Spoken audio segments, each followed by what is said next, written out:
Hey everyone, welcome back to the How to Find Your Moxie podcast. I'm your host, Lizz Carter Clark, author of the book How to Find Your Moxie and the founder of College Moxie, a nonprofit whose mission is to empower every woman to know their worth.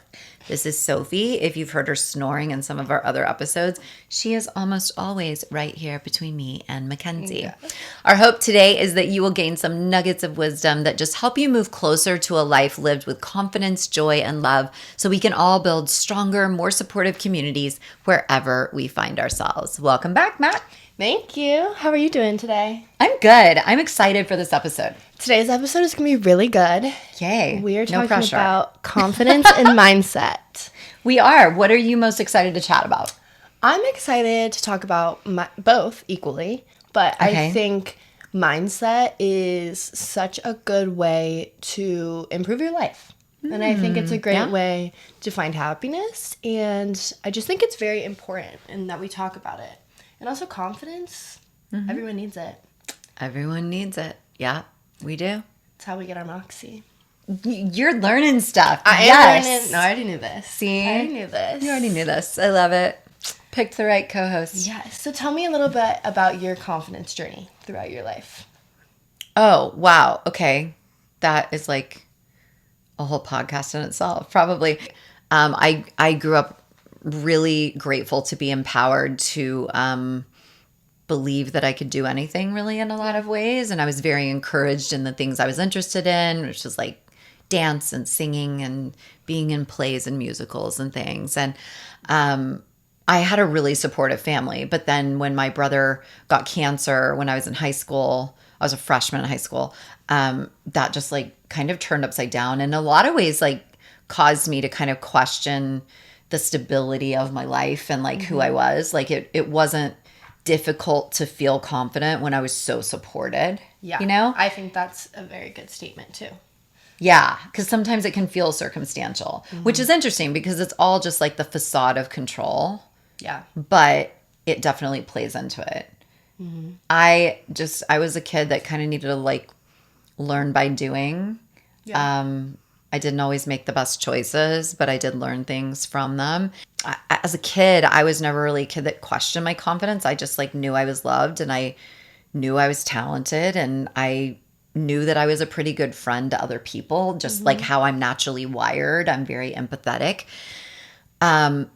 But as I started to step into like different phases of life where I realized like not everyone is kind, not everyone is empathetic. Someone just did or said something to intentionally try to hurt me. That feels weird. I don't like that, you know? I think that's when a lot of like questioning entered. And for me, I really just had a spiritual moment where I had a relationship with God growing up. But again, like trusting God is really not hard when your life isn't terribly challenging and you have a lot of support. But when we sacrificed everything for my brother to get the help that he needed and then he still died, that was a tough moment for me of like, where is God in all of this, you know? Yeah. And so I really had some moments of questioning. I also just had some shame and guilt over some choices that I had made that like were not the end of the world, but they also just were not serving me and were not the best. And I had like a revelation one night where I was just crying and feeling really awful and apologizing to God about some things that I had done like way before. And I really strongly felt his presence say to me, "What are you talking about? I forgave you for that so long ago." And it just clicked in me that all of a sudden it's like, wait a minute.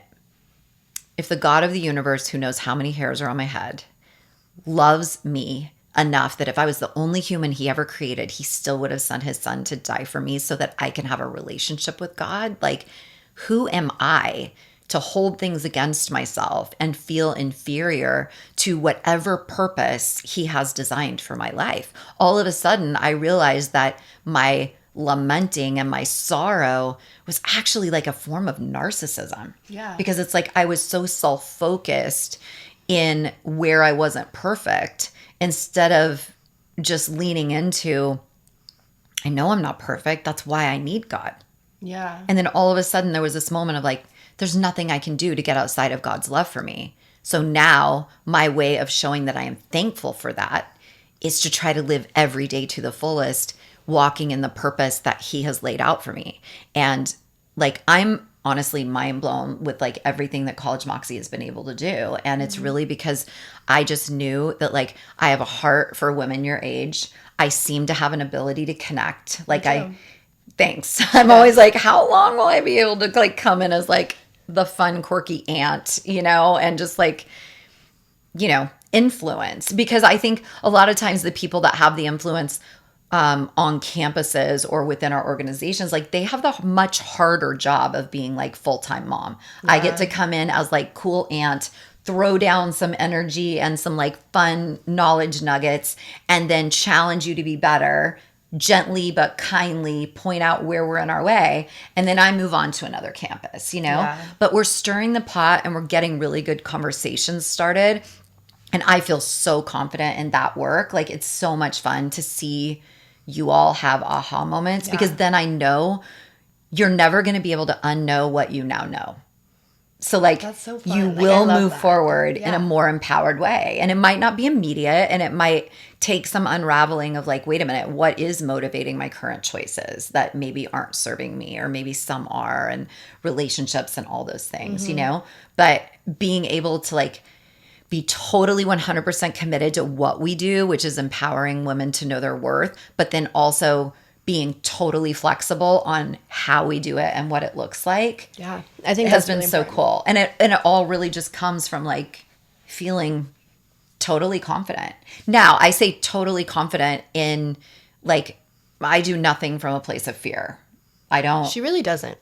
And it's insane. Not insane, but it's like very amazing. Like, it can be insane. It's okay. I mean, it's wild. I get that it's like not that normal, but that's also why I wanted to do this podcast, because like it can be normal. Yeah. It can start to be normal, and it should be normal. Mm-hmm. And like, my gosh, life is so much more fun when we choose to just ditch fear. Yeah. Not let it control us. And that's hard to do, but I think once you get to that point, you kind of just realize, and you're like, okay, like the world is my oyster now, like the possibilities are endless. And I think when you have the mindset of like that you're enough, that you don't have limitations, that you also like are able to properly communicate with people. And I think that's kind of like a part of confidence too, that at least I find.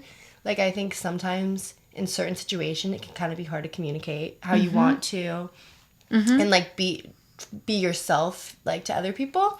And I think that's kind of where confidence comes into play. Like, well, it does, but I feel like in confidence for myself, that's kind of where I struggle with that sometimes. But I feel like it's also gotten better throughout the years. Like, as I've gotten more opportunities to like talk to people like you, or have those interactions, I think it improves. I like that. Yeah. I think it's really important that we have grace for ourselves in the process too. Yeah. Because when I was your age, I was in a very different place, And we're always hopefully growing and learning, And it would be weird for someone to have an expectation that you have all of the same life knowledge that I do. Yeah. No. Like, I'm a 22-year-old girl. Yeah. And I'm not. Yeah. Yeah. But being able to like still relate to each other and say, yeah, I've felt that feeling before. Yeah, I've experienced a circumstance like that, and be honest about it, like, can be so empowering and helping people know that they're not alone. Yeah. But also in helping build confidence in each other. Because I think where you are, or at least I won't speak for you, but I think a lot of people your age, where you are in like your self-discovery journey, let's say, and like your frontal lobe will not be fully developed until you're 25. Like, there's like a lot of discovery happening. And so it makes sense that a lot is like about yourself, because it's figuring out how these pieces fit together. And like, am I going to simply build with the pieces I've been given? Am I going to ditch this piece and acquire this piece? How am I going to like build my life and myself? I am in a space that I think has a lot more luxury in some ways, because I am very aware of who I am. I mean, I'm always still becoming more self-aware, I think. I think we all are. But I'm very aware of who I am, what I need as a person to function at a really high level. I can pick up on posturing or, interactions that don't seem authentic, and I can kind of see what it is. I can notice it. I can still stay in the room and experience it without it like penetrating my shield, like my force field shield, And so you're kind of in a space of life where you kind of need things to be a little more about you. Whereas I've kind of gone over the other side of that hill where it's like my life is like a little blip in this much bigger picture. Yeah. I believe my life has purpose. I believe every day that I wake up that there is something that I am going to accomplish in putting good into the world, because not everybody gets that opportunity. No. And so there's a lot of freedom in knowing that I'm just a piece of the puzzle and I'm responsible for my choices and I need to make good ones. But it's not all about me, and I don't have to spend all of my time striving to try to be enough. I already know that because of grace, I am enough with God. So I get to just simply move forward and see what's, like where is there a speed bump and where is there a U-turn? But failure is not a thing anymore. No, it doesn't exist. And I think that's where mindset comes in too. Like when you get those bumps in the roads, or you have to take that turn, or you have, And I think having that continuous positive mindset that like it will get better, or like this too shall pass, or and I think those are important. Like your mind needs to be able to like take those like left balls, or the left balls, the curve balls and the left turns. But okay, so I'm so curious because I love that you have this ability to know, like, I'm either choosing a positive mindset that is like open to this happening for me, or I am choosing a mindset that is potentially going to be devastated because things didn't go how I wanted them to, or like as planned. So what are things that you do that might be helpful to our audience in like choosing the healthier mindset in the moment? I don't know. I think my whole life, I've not necessarily been like a worrier about things. Like, I don't necessarily like worry about the future as much as I think a lot of people do.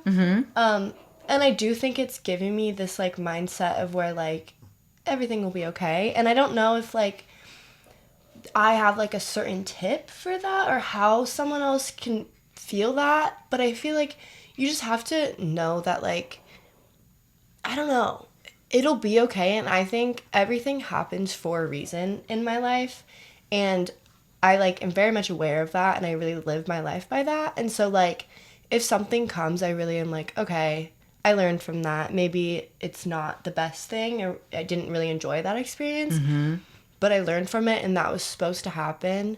And I very much like feel like everything that's happened in my life, like it was purposeful, and it was already gonna happen to me in a way. Oh, another good confident tip, actually, what I do, every like month or so, I'll go on Canva, maybe like 2 months, I'll go on Canva and I'll make a new background for my computer. And right now it has like food goals. I'll have like little quotes, like stuff I want to do. Like there's pictures of running, and like it's just like I make a vision board for myself, and I have it be my my screensaver on my computer. And it's just kind of like a good mindset and like a good reminder of those things that like I am working towards and that are gonna come to me, Yeah. I like doing that a lot, and that like really allows me to focus on what I like want to have come into fruition in a way. Well, I love that. I think you just said some really important things as far as like how we take it from concept to an action plan, because one, before there is some kind of like left ball, left turn, curve ball, something unexpected that happens that maybe falls into the more negative than positive category. You have already had a moment of being intentional to think about what it is that you want. And so creating a vision board is great because whether it's about physically having the vision board or even just knowing, you've already spent some time thinking about goals instead of just today my job is to exist and survive until tomorrow. Yeah. Like you already have a mindset of like what you want to achieve in this time of life. Yeah. And then you also made the choice in the moment to say, I don't like what's happening, but I'm going to choose to believe that everything happens for a reason. Yeah. I don't like that this is happening, but I'm going to choose to believe that good will come out of this somehow. I might not see it immediately, but I do believe it exists. Yeah. And so like those are cognitive choices that are really powerful and important, that if you're deciding them before there's a crisis, how much easier to remind yourself of that choice in the moment instead of like having to do it later. You know, Yeah. I mean, we always talk about like, what do we feed our roots? And like, what is the thing, like the one thing that when it's part of your routine, you show up as your best version of yourself. Or if it's missing, you don't. I think crash coursing, mental health, routine, feeding our roots things that are healthy for us, whether that's like physical, spiritual, or mental, is so challenging. It is. So like yeah. investing in ourselves before a crisis is really valuable. And I also, another thing too, two things. I also like to put little notes around like, you're beautiful, or like, you've got this. that. And I really think those like work. Like even in the bathroom, like a little sticky note. And like, you don't even think about it. I have a picture that says like, be so rooted in yourself that no one else's presence like hurts you or takes it away from you. And I have it like sitting like right when I wake up, like it's right in front of my like eyesight. And I've had it for like 3-4 years. And it's just like those little like subconscious, like I don't think about it, but it's there. Yeah. You know, and I think that like really helps me like subconsciously feel good. Yeah. You know? Yeah. Very much so. And it's doing the work. And it might seem silly or trivial, especially when like there's not like a sign of turbulence yet, so to speak. But, you know, that positive reinforcement of like, everything will be okay. It might not be my easiest day yet. I might not know where to go after this. But all I have to do when turbulence hits is like make the next best decision that I can. Yeah. And I don't know if it was in this chapter specifically, but I think it's related.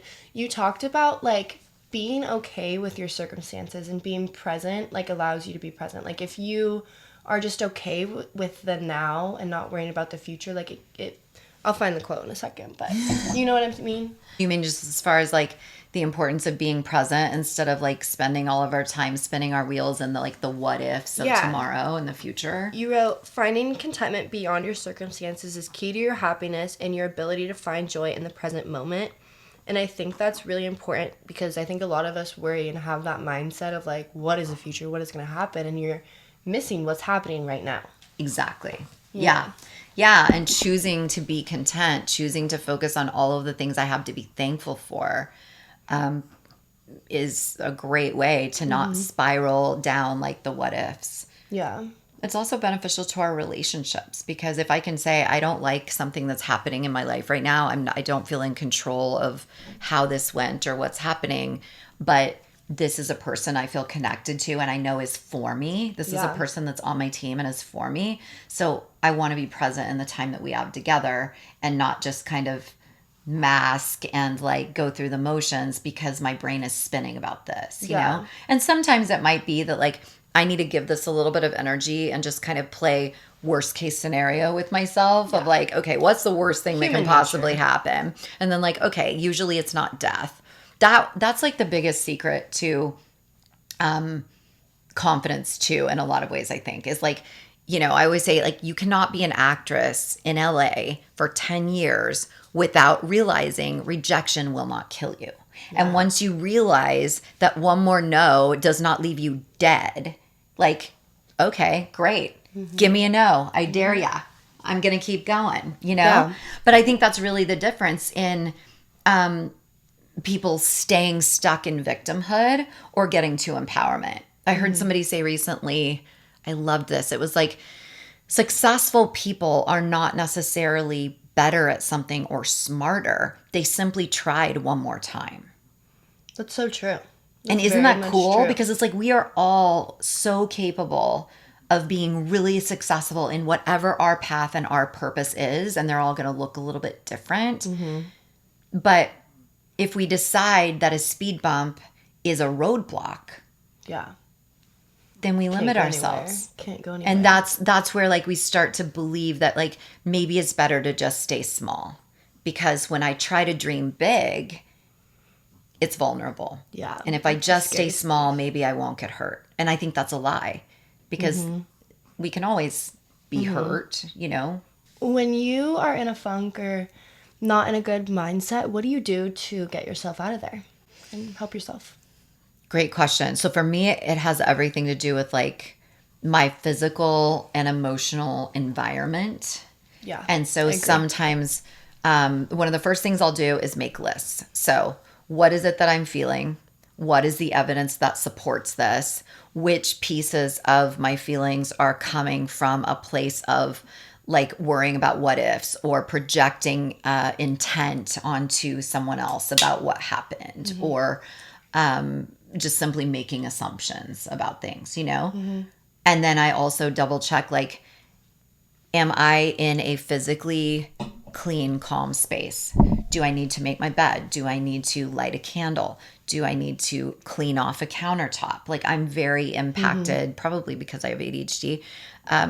I'm very impacted by my physical space. Yeah. And then probably the most important thing for me besides a list is like, what am I listening to? What am I inputting that's going to come out? It's the lemon orange thing, you know?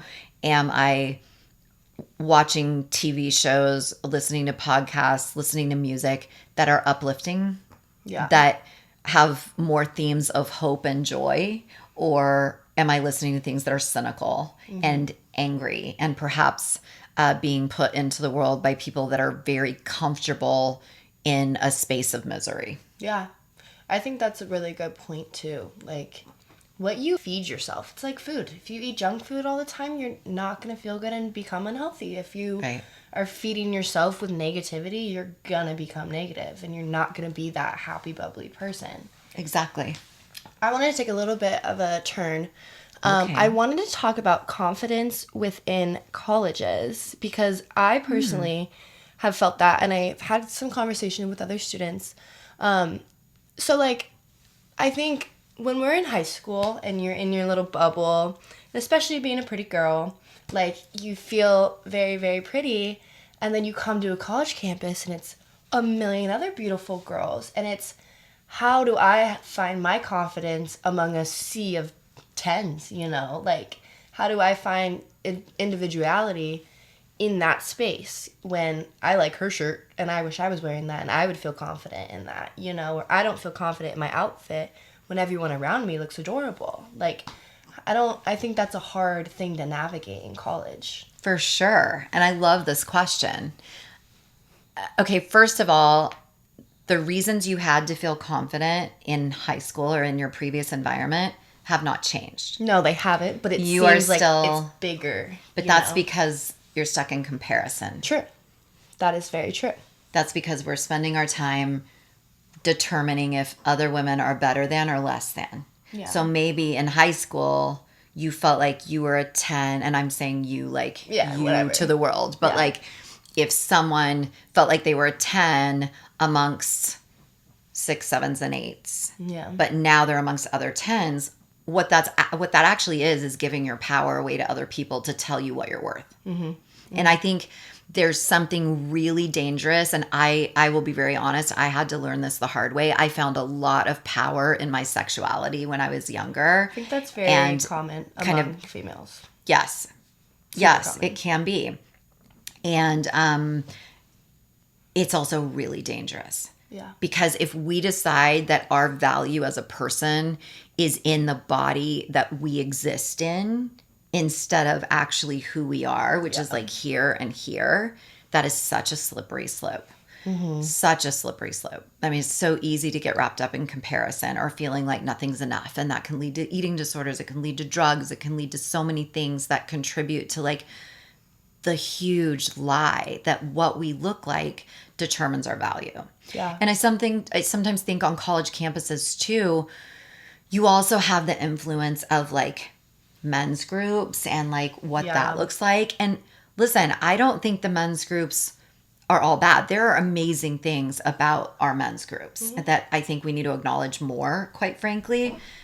But if we as women decide that any group of people that isn't us gets to decide what our worth is, that's so scary. And Yeah. especially when like a group of men are in the same boat you are with, like they don't have a fully frontal lobe developed. They feel their own pressures about things. Like, what does it mean to fit into this community?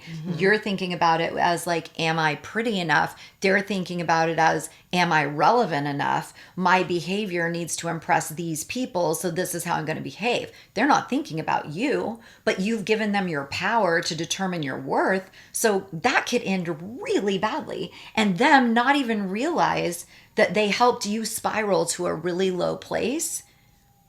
But that's not because of them, it's because of us. Yeah.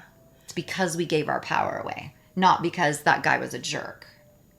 Maybe that guy was a jerk, but we gave him the power to tell us who we are. I really like that. I really like that. And I think you see that so commonly on college campus. I see it all the time. Like, I think it's so easy to give our power away when it feels like a superpower in a way, you know? And it's so easy to be like, here, have some. But, like, no, you have to, like, keep that close to yourself. And also, like, I don't know, that confidence is just, like, I think it's really easy for confidence to get lower in college. But it's also such a space to grow it, too. And, like, realize those things. And I will say, I think, you know, asked me 4 years ago, totally different person, different mindset, different experiences. But I think, I don't know, as my time throughout college, you know, throughout the years, I've definitely gotten more confident and been able to find my place rather than lost in like a sea of, you know, individuals. And it's a good mindset to have, but it's hard to adopt. It is. And especially when when we enter a new environment like college, we are observing. We're seeing, okay, this is what's happening. This is how people act. People who are accepted do X, Y, and Z. The people that look like they're having fun do A, B, and C. Okay, so we don't even think about this stuff critically. It's just the influence that our environment has. Yeah. So then we start to buy into, this is what I need to do if I want to be friends with these people. This is how I need to behave if I want to be respected by these people. What we're not questioning is, are any of them really happy? Are any of them choosing this because they want to? Or are we all getting hit upside the head by this same lie that this is what we have to do to fit in? Yeah, I really, really agree with that. This is kind of like off topic, but I relate to it. We have like a bunch of bars on campus, right? And there's promoters for these bars, and they essentially work there to promote people to come. It's like Tuesday, Thursday, Saturday, and like these people consistently post them, and they always go, you know, to the events or whatever. But it feels like I have to go to that to be relevant, or I if I don't go to this one Saturday party, like, And why? Is that just the liar of FOMO? Yeah, FOMO's a liar. But it is very interesting, like, the way you slip into those mindsets. Like, I have to do this. If I don't, then I won't make friends, or I won't meet people, or I won't. But at the end of the day, that's not necessarily true. No, not at all. And that all goes back to not believing there's room for all of us. Because it's like, if I don't do this, I won't be accepted, or I won't be enough. Well, what if we decide ahead of time we all hold equal value, we just show up differently, and our purposes are different? Yeah. Where we have opportunity will be different, but we all have opportunity. So if you don't go to that party, then you can know people that are there are probably going to have fun and going to have some connections that I don't have because I went, but mine will come differently. Yeah. Maybe you staying home gives you a stronger connection with your roommate, and that wasn't a less than. It may have been less public because you're not posting about it or something, but maybe it was a really deep, intimate, awesome conversation that makes you feel more seen and heard and valued, and makes them feel that way too. Yeah. There's a lot more value in that than, oh my gosh, we blacked out together last night and now we're bonded over it. Yeah, and that whole thing is a whole weird concept in its own. Yeah, it hurts my heart. Also, I think confidence is like it's what we believe about ourselves. Yeah. And I'd like to think that mindset is like what we choose to believe in constant. It is not based on our circumstances. Yeah. Because if we choose to allow our circumstances to dictate our mindset, then we are going to be a lot more likely to choose an emotional reaction over a thoughtful response. Mm-hmm. And I really think we could all serve ourselves better, serve our relationships better, serve our communities better if we would start hitting pause and having a thoughtful response over an emotional reaction. Yeah. Because anytime we act from a place of emotion over being thoughtful and thinking it all through and stepping back from it, we're going to be a lot more likely to need to apologize at some point down the road, you know? Yeah, I agree with that. Very much so. Might be a little off. Have you ever heard of the Marilyn Monroe effect? Ooh, I haven't. Tell me. So, Marilyn Monroe, everyone used to say this, I don't know, I heard this, but when she would walk into a room where she'd be like, watch this, I'll turn it on. And she could turn it on and everyone would start looking at her. She could walk down the street like a normal person and then be like, watch, I'll turn it on. And then everyone starts recognizing her. So when it comes to confidence, I do this sometimes. Like, I'll be like, okay, I'm going to turn it on. When I walk into a room, you pull your shoulders back, chin up, like, you know, like chest up, like, and I'll do that. And it instantly just like boosts it a little bit. It makes your internal be like, okay, feel good. I'm standing up straight. I like that. And it like, but Marilyn Monroe used to do it all the time. And I think it's one of the best like ways to just fake a little bit of confidence in yourself. You know? Yeah, and maybe sometimes that's what we need until it's fully there. Yeah. I think it's just important to realize that confidence does not mean that we've decided we're better than everybody else. No. It simply means that we are really good with who we are, knowing we are all beautifully flawed. Mm-hmm. We are not perfect. We're not going to pretend to be perfect, but we are good with who we are, knowing we are always growing, and that my worth does not change regardless of who else enters the room. Yeah.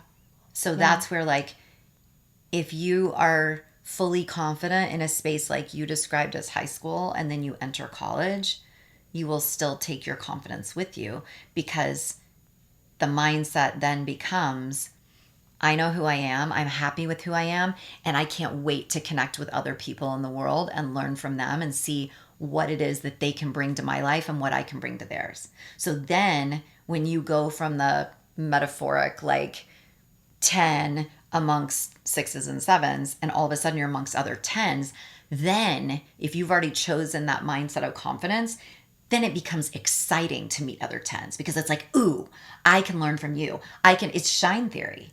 I can help you shine and that can reflect and help me shine and we can help each other. And we can build stronger community together rather than feeling like, is this person in my way? Does this person take something away from me? Mm-hmm. Do I take something away from this person? And does that maybe actually make me feel good that I was able to do that?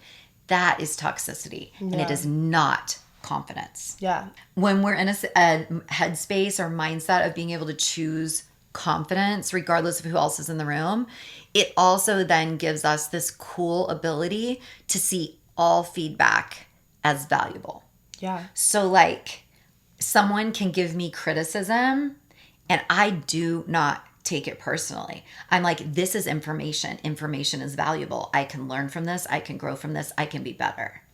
And like you've probably heard Savannah and I always say in College Moxie, like, we have no ego. We just want to be effective. Mm-hmm. So tell us how we can be better. Like if what we're doing this year really resonates with students, but next year it doesn't, someone please tell us. Yeah. Because I don't want to be someone that just like, oh, I do the same programs on every campus year after year. It's like, no, things have changed. Like even just like the P&M pump up that I do before recruitment today is so different than 5 years ago because college freshmen women have changed. Like the demographic has changed. The level of entitlement and the willingness to grow has morphed. Like it's different than it was. And we have to be open to that. And if we can't accept criticism, then we're always going to be in our way. And so that's why, like, I love being able to model that for others. It's like, tell me where I can do better. Tell me if I'm talking too much. Tell me if, like, hey, I love that you're fired up about that concept, but it's really not relevant here. Great, thank you. I'm not going to be like, oh my gosh, they don't like me. Oh my gosh, I'm not enough. Well, now I need to, like, defend my position so that they realize I am worthy. No, that is all like head games we play with ourselves. I just now go straight to a space of, thank you so much. How do we pivot? What will best serve your community? Yeah. And that's why, like, you know, I did technically the same program at Penn State that I did at Texas A&M, but they were very different programs in the end because they're different communities with different cultures and different needs. So it needed to look different. So when we are confident, it's so much easier to just like block out all that noise because you don't have to waste all of your energy filtering everything to say like, wait, but am I enough? But wait, does that person not like me because I did something they don't like? And now am I not enough? And can I not be friends with these people? Like, what an exhausting way to live. Yes, it is. It is exhausting. And it's like, if I am in my force field and I know that I'm enough, then I don't need to try to make somebody like me. Yeah. If somebody doesn't like me, if someone is mean to me, if the criticism is just mean, I immediately go to a place where like I'm in my force field that doesn't have the ability to impact me. I'm still going to take it in. There might be things I can learn from it, but that person doesn't have the right to determine my worth. And so then I automatically think, what's going on in this person's life that they feel the need to be mean? Oh, I commented on an Instagram like TikTok dance that I think it was your chapter did, you know, and this like guy totally like trolled me, and like my first thought was, gosh, I wonder who hurt him. I wonder like why he's in such a space of like needing to hate on people. Yeah. Because at the end of the day, his behavior tells me a lot more about who he is than who I am, because he doesn't have the ability to penetrate my force field because I give him no authority to determine my worth. Yeah. And I think it's also part of like in that situation, like I feel like it's really easy to clap back and like say something back, you know? But that's the emotional reaction, not the thoughtful response. Yeah, you're right. Yeah, and I think about social media too, I think that's a big topic, you know? And I think sometimes the confidence bubble, it feels like it's such a shield, you know? It feels like a shield. And I think the way you describe it, like things, it bounces off, I can listen, I can intake it, but it doesn't hurt me. It doesn't impact me. That's the goal. That's the goal. Who I am. So what is one thing that you do to boost your confidence when you need it? Like I said, I need to boost confidence, I'll stand up straight. Yeah. Chest up, chin up. Change your posture. Change my posture. I do my nails, and that just like makes me feel better. Yeah. Self-care, obviously. I wish I had a bath, but like I would take like a bubble bath if I needed to just like be in my own little mindset, headspace. And then to be confident around others, I don't know. I feel like it's hard sometimes. Like sometimes you'll slip up and say something that you might think was embarrassing or that was kind of weird. Why did I say that? But I think having the mindset of like, they didn't think about it very long, you know? Yeah. Like that just went over their head. Like my mom said to me one time, and I think I took it as like really mean, but like it wasn't at all. But it's like, no one is thinking about you as much as you're thinking about you. And it doesn't mean we don't matter. It doesn't mean people don't care about us. But like the way that we will sometimes beat ourselves up over something we said or something we did, and was it misinterpreted, and did they get what I was saying, and hopefully they know I was coming from a right place, or whatever the spiral becomes, like chances are somebody else didn't even think about it or didn't even like notice it. Yeah. You know? And I think that's a good mindset to be in. And like I've kind of gotten to the point where I'm like, whatever. This will pass, whatever. Like it's fine. It sounds like you have a good mindset then for like going through life in a confident manner. I think I just found that recently in my life, within the last couple months. Okay. Honestly. Good for you. Honestly. I think. Does that coincide with a breakup at all? Yeah. Does. It really does. I had a very codependent relationship for a while, and now I think I'm more hyper independent than I was before, and the mindset that it provides me is amazing. amazing. And I'm so, so grateful for it. I really That makes am. me so happy for you. I love that. Good for you. Breakups really do good stuff sometimes.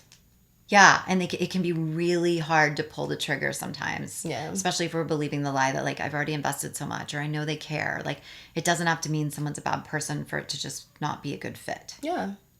And my nobody's a mental bad growth person or a good person. from it has been amazing. Good. Yeah. I love that. Cheers. Cheers. Fun. Yay. I love it. I've loved this conversation. I kind of feel like this could be 2 episodes if it needs to be. Yeah, it could be. I definitely think we will touch on this running theme of confidence and like the mindset that we choose throughout like the life of this podcast. Yeah. Probably for years because it's a big topic. Any takeaways you want to like throw out as we wrap up? Takeaways. Do little things to make yourself feel better. Put a little note in your room. Write you're beautiful somewhere. Just see it. Tell yourself that, look in the mirror.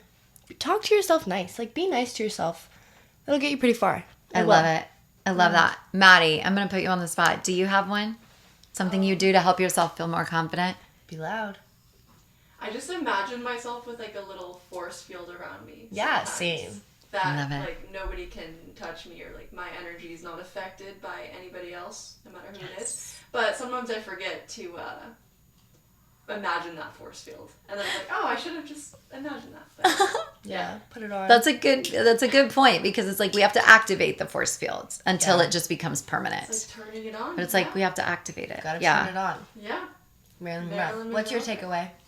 Yeah, I like that. I had one before, and then I got really into Maddie's because I love that. And I created a visual of like just everyone walking around. We could sell College Moxie remote controls, like little cute blinged out remote controls for your force field. And so like, confidence on, force field up, just carry it around. And like, we know what it does. No one else has to. Yeah. That could be like fun. that. Yay. Love product placement in 6 months. You guys see it. Yeah, I'm just going to take away a lot of gratitude that you are both like in spaces where you're like grasping these concepts so much sooner than I did. It makes me really happy. I'm very thankful for that too. Like, I'm thankful for it too. Yeah. Yeah. Sometimes I'm like, where did this come from? How did I end up here? Like, so thankful for it. But it's so amazing. Yeah, I love you guys. And I'm so thankful for the work that I get to do, Yeah. Heart. We're doing that. Yeah, it's here. Here we are. Anyway, thank you all for listening to today's episode. And thank you for being part of our community. We could not do this without you. Please be sure to like and follow along to stay up to date with all of our newest episodes and all of the awesome things that College Moxie is doing. Mackenzie and I hope you have a really great day and keep shining bright.